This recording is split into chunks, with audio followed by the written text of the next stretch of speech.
Streaming live on YouTube.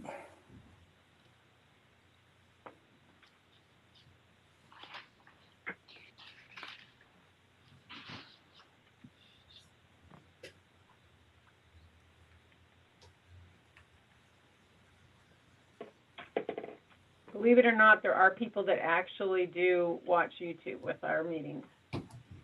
Maybe not this one as much, but Planning Commission, Council, BZA. I think the applicant just asked to join, so I just let them in. So hopefully that'll be them. Yeah, there they are.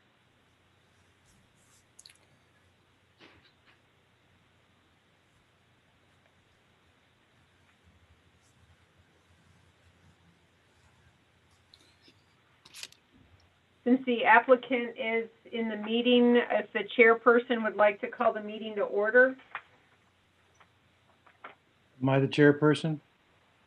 I believe you were, Dave, the chairperson last time. Kim, do you remember if there's been any change in the officers? We don't have official officers for this board. We kind of decided every meeting it was something that was just never done because they meet so infrequently. Okay, so actually we can just have staff call the meeting to order at 4:03 p.m. We do have a new board member. Mr. Fink, would you like to swear in our new board member? David, if you would raise your right hand. Do you swear to uphold the laws of the United States and the U.S. Constitution, the laws of the state of Ohio and its Constitution, the charter of the city of Kent and its ordinances, and to fairly, impartially, and honestly discharge your duties as a member of the Board of Building Appeal? I do. Thank you. Thank you. Kim, you want to do roll call? Sure. Greg Seifert, Here. Bob Rummel, Here. David Hansford, Here. David Solkanek, Here. Todd Reinauer. And I had talked to his assistant and she was going to make sure he was on the call as soon as she could pin him down. So he may be joining us later, we'll see. Eric, would you like to administer the oath to the applicants and any member of the public that may be participating? If anyone is going to be testifying in front of the Board of Building Appeals, specifically the applicants, but anyone else as well, please raise your right hand. Do you swear or affirm the testimony you give before the Board of Building Appeals shall be the truth, the whole truth, and nothing but the truth, so help you God? Yes. Yes. Thank you.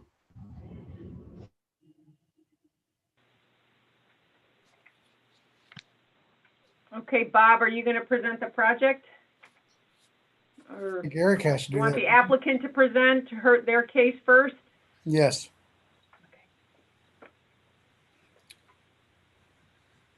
Okay, hi. I'm gonna, I guess, speak on behalf of both of us. So I'm Jackie, this is my husband, Brandon. How's it going? And we are, I sent in all my information. I don't know like what your like routine is, if you guys read all of this ahead of time, or if I just give you all of the information up front and then you look at it when you go to discuss. But I think you all know that we are seeking approval for our existing building at our property in regard to RCO 403 because the foundation is currently not below the frost line. We're seeking approval to allow our building to remain as it is built with the belief that our building is based on a secure and strong foundation. And then we included in our information a letter from our professional concrete person. And in his letter, he basically agrees. He gives the details of the structure, so I'll just read his portion. The building pad was constructed by digging 12 inches into the ground, 7 to 8 inches of 57 limestone mixed with crushed 304 recycled concrete was used to create a base. The stone was put in by 2 lifts and the material was tamped multiple times per lift. The base was formed to allow 4 to 5 inches of concrete foundation. Perfect. Okay. I'll just keep reading. 4 to 5 inches of concrete foundation. Rebar was added to the formation to maximize its strength. Fiber was also added to the concrete mix to further strengthen the pad, and no extra water was added. So this person is Mr. Keener, has been in his profession for 8 years, 6 of which he has been installing concrete. And in his professional opinion, he thinks that it is strong enough to sustain the intentions of the barn, which for us is pretty much just storage, like no living conditions or anything like that. And he actually advises against digging around the foundation because we would be disturbing the virgin soil, the integrity of the current soil, and the concrete. Okay. And so that is kind of our like supporting evidence of why, we don't want to dig around and add to. However, if that will help us bring it up to code and not have any further issues, then we're willing to abide by, any further steps that you guys are going to require from us. So that's pretty much our information that we've provided.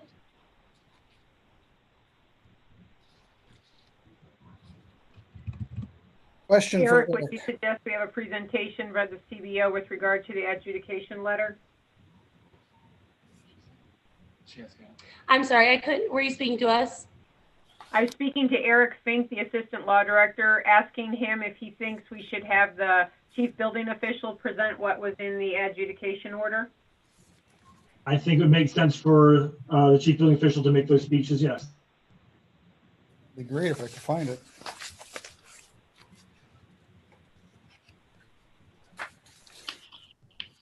I'm looking in my packet. Here we go. All right. The situation is you have a 2-story accessory building and we were allowed 200 square feet. Anything under 200 square feet would be just a zoning and not a building issue. But you went over the 200 square feet. You're in the, I don't see the application here, but I think it's around 300 or 400 square feet. Yes, 320. Yeah, okay. And so that's what got you into the building code. And then when the building code requires a foundation below frost. Now, I'm not doubting the concrete person at all. I mean, that's fine. But the code requires to be below frost. Okay. And you don't have that. So that's my biggest issue. And the second issue is the, here we go. Building permit. Okay, yep. Because you didn't have a building permit to start with. And then you have the no footer foundation as it says in the code here. Let's see, the drawings, also the measurements. The way I'm understanding, you use some tap cons to bolt the frame down to the concrete, correct? Yes. What I don't know is, are those tap cons that you're using, are they 1/2-inch bolt equivalents? You know what I mean? Like the width of it? Well, it doesn't have to be the width of it. What it has to be is the equivalent of a 1/2-inch bolt. Simpson and a couple others make some fasteners that are about the size of about the size of this ballpoint pen here, but they have the holding power of a 1/2-inch bolt. And my understanding is you have the small tap cons in there, which are not equivalent. So I'm really kind of surprised that the storm yesterday didn't take that over. Yeah. Because we did have some problems yesterday with some buildings being removed or moved. That's my situation there. You're not below frost. You don't have a footer and a foundation there, and you do not have the proper hold down bolts or screws or connectors. They make all kinds of different things you can use to hold it down with. And of course you built it without a permit. Other than that, that's my item. So if you can come up with some other way, that's why you went to the board here. The board has the power to override, you might say, or make adjustments to the code. I do not have that power. The code is written as it is. I'm in black and white. Now the board can do other things to help you, but I don't know how you're going to do it. It's up to them at this point because of the footer foundation and hold downs. Okay. So that's about all I got.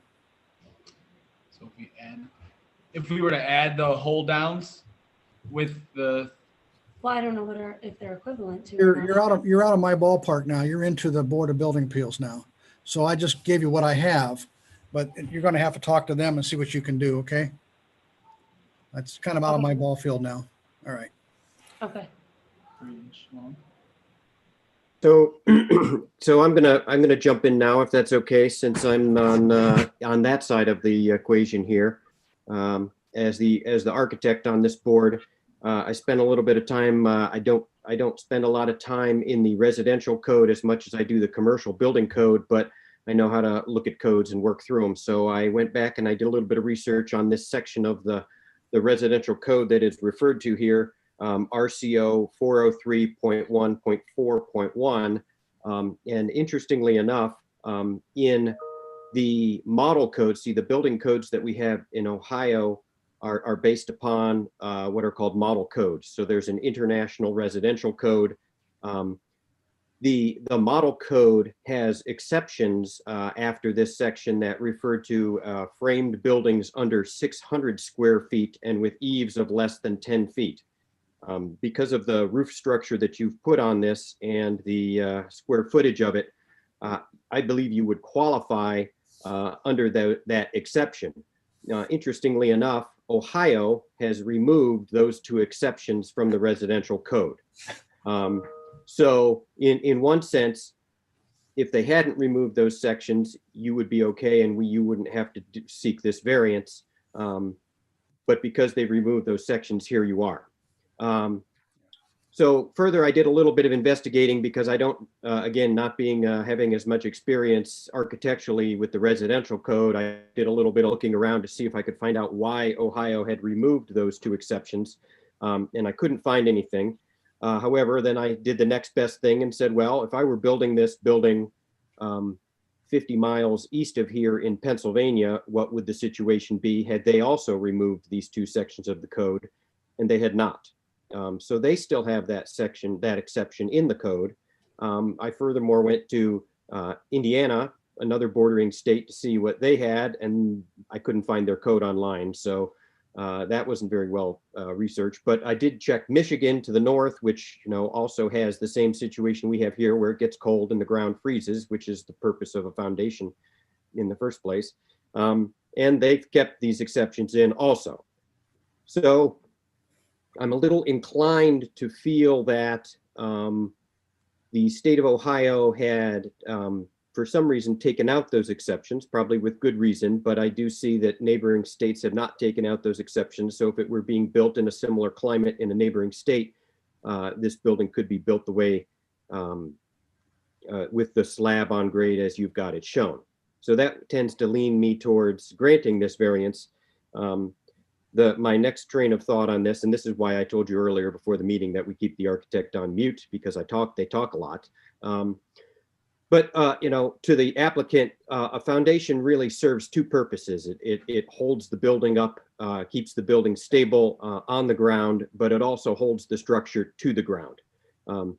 As the building official has stated here, he's surprised you didn't see this thing disappear off of the beautiful slab that was put down as described, and go blowing away. I'm kind of surprised also. Fortunately for you, it looks like you've got woods on two sides of it, and you've got this shed kind of tucked back in an area where you may have gotten lucky based upon the winds we had yesterday. So from my perspective, to wrap this up, this long discussion that I had, I think a better methodology of attaching this shed to the concrete slab is definitely in order. I don't believe the TAPCONs as described are really doing more than pins in a pin cushion.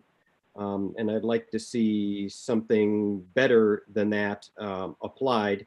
I don't know how to turn that into an official recommendation to this board or back to the building department to enforce, but that's what I have found out. And I, of course, here to continue the dialogue with any other board members.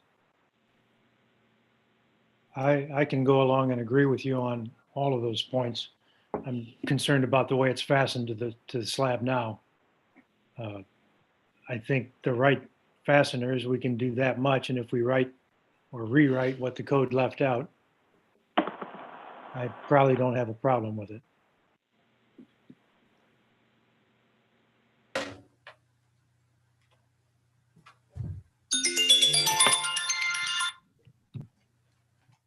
Sorry. I don't know. I did not research that second code that was left or left out. Sorry. Somebody's looking for me. But I don't know, after seeing the other options for footers, I really would rather not go that route. So I would lean towards all the architects' recommendations. That's all I have. David or Robert, any comments? I second both of their comments. I'm sorry, go ahead. Go ahead, David. What did- Both have- of their statements. Building and the size of the building, and it's only a storage building currently. My concern is it's a pretty big building and it's designed to have a footer, should have a footer. Today, it's only a storage building. What will it become tomorrow?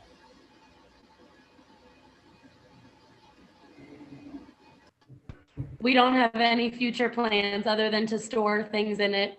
We have a full house and, we don't plan to ever rent it out or turn it into living quarters or anything like that. We really only ever plan to store in it. And that's the way it was Yeah. designed, and that's our intentions. I have a question for Mr. Fink, if I can sneak it in. And it has to do with the liability of the city if this blows itself off the foundation and causes harm. I'm sure that somebody will try to impose liability on the city. That said, that's why we have citizen boards doing these types of decisions. The building department has done its job. We followed the lawful practices, bring it in front of the Board of Building Appeals. I do not believe that your decision would create any liability for the city unless you're to go totally off the rails, and your discussion is certainly not doing anything like that. No. I would certainly also add that you could add as a condition to any approval that the property or this unit be restricted to non-living space. Strictly In storage. perpetuity, because the shed will stay with the property and not the owners. So while I appreciate your comments, Ms. Morris, you'd have to remember that you will not potentially own the shed forever. So they would need to put that in, that the shed, as long as it is in existence on the property, regardless of the owner, this You would mean- be the limited use. Upon selling, you mean, if we were to sell? Gotcha. Right. In other words, it will always need to be used in a non-residential, or we wouldn't allow it under other parts of the code, but. Gotcha. Gotcha. Mhm. Now, as far as the motion, Greg, you will have to, I would say, articulate it with those criteria that you want to see dealt with, and then that motion can be seconded, and then there can be further discussion. So that would be the best way, with as much specificity as you can possibly apply, which I know is a tricky road. But giving the applicant guidance, if this motion were to be approved, is the goal, so that there's a lot of clarity and language in there. And after the motion's been seconded, further discussion can occur. All right. And Let me we would try allow and Bob let me to try and chime do in on that. too. All right, let me try and put together words of a motion. I'd make a motion to Do you want grant. to do you want to have David and Klein Cavalli talk first? I'm sorry. I spoke to it. Yeah, he spoke. Okay. I don't know. Oh, Did yeah, yeah, we did have, I'm gonna say, because you've got David on here and you've also got someone from Klein Cavalli, it looks like. I'm here, Bob. I kind of got in late, so I missed the kind of the whole. Todd, do you have any comments? I'm going to stay neutral. Oh, you're gonna stay neutral? Well, the gist of it is, the architect mentioned that he had done some research around the area states around us, and for some reason they had left part of the exceptions in their code, and Ohio took it out. And what we're referring to is the footer foundation portion. The Ohio- exceptions allowed for a shed below 600 square feet as well as ones that had eaves of less than 10 feet. And I think that's what Greg said was still in place in Pennsylvania and Michigan to get you up to speed. Okay. And then, so that's it. And all fasteners, the hold down fasteners. We were talking about the code, the state requires 1/2 inch minimum hold downs. And right now, I believe it's just some Tapcons in there. Oh, boy. Yeah, that's when I come in, I heard something about Tapcons holding Yeah, structure down, which that doesn't seem too good either, but, no. Well, I can't say. yeah.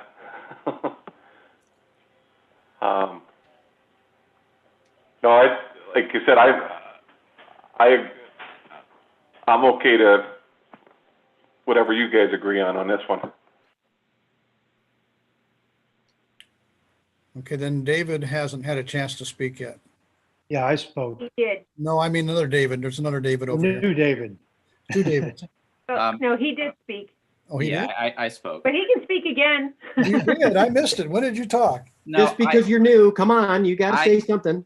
I agree. I mean, if the correct fasteners can be found, as long as we can find these exceptions that you're referring to, Mr. Sifert, in rewriting the code. I mean, I agree with all of your statements.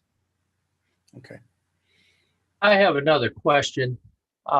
We're referring to this building as being less than 600 square feet, but it's a 2-story building. Is that, does that square footage only apply to the footer portion or the total square footage of the building? The building, the way the code reads, anything over 200 square feet requires footer foundation, and this building is 320. It's under 600, but that 600 has nothing to do with this. It's over the 200. Okay, if it's a 2-story building, which it is, it would be 640 square feet, correct? No, it'd be, no, I added the bottom and the top together. It comes out 320. I believe it's 320, wasn't it? Isn't the building 16 by 20? Yeah, the Yeah, building's multiply it out, footprint is 16 then by you- 20. Yes. And then you add the second floor too. So 16 by 20 is what? I don't know. 320, 320? right. Okay, then you should add the second floor on top of that. So second floor, is it the full width? I can't remember now. It is not. No, I didn't think it was. It's smaller, isn't it? Yeah, it's just under 10 feet. 10 feet by 20? I would think, yes. So that'd be another 200 square feet. So you're at 20. 520? 520, correct. Yeah, okay.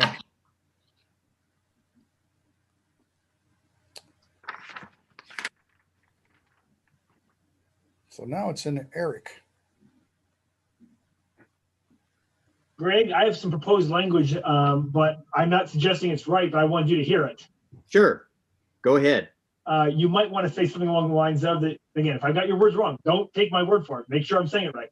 But you move to approve the applicant's variance to permit the current foundation to the extent the foundation does not extend beyond the frost line, so long as the structure is 1, for storage use only in perpetuity, and 2, installation of fasteners or 1/2-inch bolt equivalents. I think that works. That's pretty simple. I probably would have been more wordy, which probably would have been unnecessary. As a lawyer, I'm usually too wordy. As an I will architect, concur I'm with way that too statement. wordy. All right. So, Okay. I think that makes a good motion. If I can make that motion, do I need to repeat it back to you? I think since I've said it in a recorded version, as long as you're approving that, making the motion that you wish to repeat my motion, I think that's fine. All right. Well, in that case, I will make that motion. I will second that motion. Any further discussion of the motion? All in favor of the motion? Aye. Aye. Aye. Aye.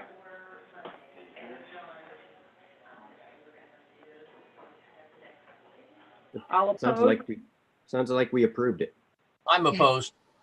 Yeah, I was gonna say there's one, we have to make sure all of our voice. Okay.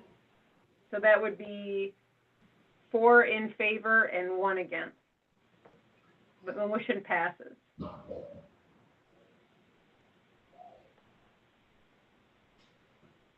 Okay, this will be written up and provided in writing to the Morrises. In the future, please come and get a building permit prior to doing any work. Absolutely. Yes. Again, just to speak to that, the only reason that we didn't, and I explained this via email, was because of the timeline, and we called to inquire about it, and they said that they were behind and that one person was going on vacation, then another person was going on vacation, and she expressed that they were about 2 weeks behind, and basically we were like, well, we can't wait a whole month plus. You're and- referring to the shed company, the company that did the installation, not us. No, ma'am, our family built this. I'm speaking about the approval and getting paperwork back approved. Well, that's the way it works, though. We have 30 days actually to Yeah. We know that. review. And it's Yeah, just, and like Brandon just said, we understand that now. completely understand, and that's we okay. will do the correct steps next time. I would ask you to please get with me and I'll try to help you on the fasteners. Okay. Yes, Okay, great. I highly recommend that. Yes, thank you. I was going to make that Thank you. recommendation. Please We'll be figure out aware some- that you may have gotten a variance for this, but if the shed doesn't stay anchored and ends up in a neighbor's yard, you're gonna have bigger issues to deal with. Yes, ma'am. Yeah. All right. So we'll Thank receive you, that. everyone. What's that? I'm sorry, did you think say that we'll receive that in an email? I'm sorry, they'll put something in writing and get it to you. They'll send it to you electronically and in hard copy. Okay, and then I can contact Mr. Wilk and, Oh, no, Mr. that's, Nitzy. it's a wrong name up there. Mr. Oh. Nitzy. My name's about Yeah. this long. That's a short name. okay, My name's But- on the Yeah, bottom. it'll be in the letter who to contact. Yeah, okay. Thank you. Thank you very much. you're very welcome. Okay, we're done, Okay, right? other business? I do not believe there's any other business before the board unless somebody has to bring something up for the good of the order. Not me. Welcome, David. We'll entertain a motion to adjourn. I so move. Second, Who was the second? I'm sorry. Great. I did. Greg? Okay, thank you. All right. All right, thank you, gentlemen. Have a great evening. Thank Thank you, you. everyone. I actually have another Zoom meeting now. Oh, you gotta do another one? Well, I'm thank you. civil service. How do I get out of this thing now?